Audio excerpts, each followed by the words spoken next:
Kiss. 106.5. Oh, Jordan, what happened? I love a walkout, in all honesty. Fill us in from your side, Jordan. Well, let me just tell you something. I think, Kyle would have done a lot worse than that. That's all I can say.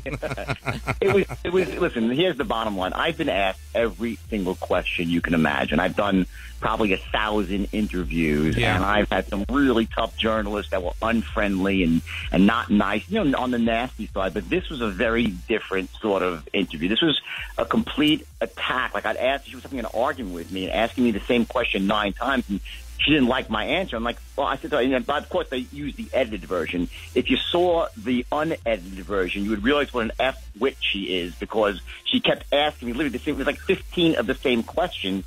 And then she started attacking the integrity of the Fordham company, Ben Fordham, who was on 60 Minutes. And that was when I pretty much had enough. And John Fordham's received the Order of Australia. Yeah. They're amazing people. And started attacking, like, the Fordham company is in cahoots with me to hide money. And I that when I was done. Yeah, I saw that was a bit over the top. Yeah. Afterwards, she said, I was just done, 'cause it was idiotic at best. And she was like, she was more concerned with hearing her own voice and her own opinion, her idiotic opinion, than listening to me. Because she's, hey, you interview me, obviously you want my answers. People don't want your answers; they want my answers. And you're not here to give your opinion on everything again and again and again. And I said to her, listen, I'm not trying to convince you anything. You don't have to agree with me. This is just my answer. So she asked me a question again. So that was really what happened. well, you ended up coming back, and afterwards Liz Hayes said in Extra Minutes that she said you probably came back because you felt bad.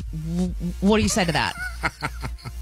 I felt bad? Yeah, that you felt guilty for... I came back because I'm a decent person, and they flew from Australia, and I was trying to be nice and cordial, and also because she agreed that she would stop asking me the same question 24 different times. So it was just literally, it was the biggest waste of my time. It was a waste of my family's time, and frankly, it's anyone who watched that wants to be unbiased. Her agenda was so ridiculous and so one-sided. It wasn't even an interview.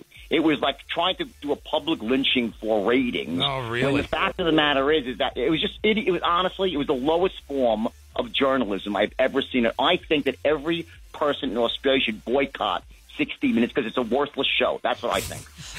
I'll tell you what's a good show. Hey, I'm not that strong opinion about it. Can you not turn around and say to them, I don't want you to air that? Did you not have a say in that? No. I'm sure they were thrilled I walked away. I'm sure they were thrilled about it. And frankly, I made a pact with myself because it happened about 6 months or a year ago on CNBC where they invited me on to give me a book award, and they started attacking me. I'm like, whoa. You invited me on the show and started attacking me. And it was just about as idiotic. But I was very nice. And I said, you know what? Next time someone acts like an F-Wit, I'm walking away. I'm not going to take it. I don't need to take it, and that's really what I did. And Well, let me tell you, a revolting human being. Basically. Let me tell you, everyone that I know wants to come to your seminar. All my friends are all talking about it. I saw some lawyers the other day, and they were like, "Oh, you had that Jordan Belfort on. Oh, I can't wait till he comes out. I'm going to go and see him speak." So everyone's very amped on your visit. So I don't think one show does anything like that. People are either India or they're not India.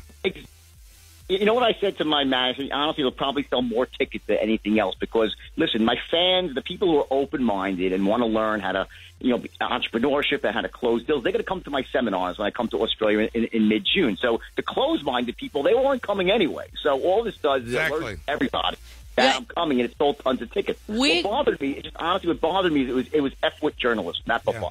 Right. Fair enough. Kiss. 106.5.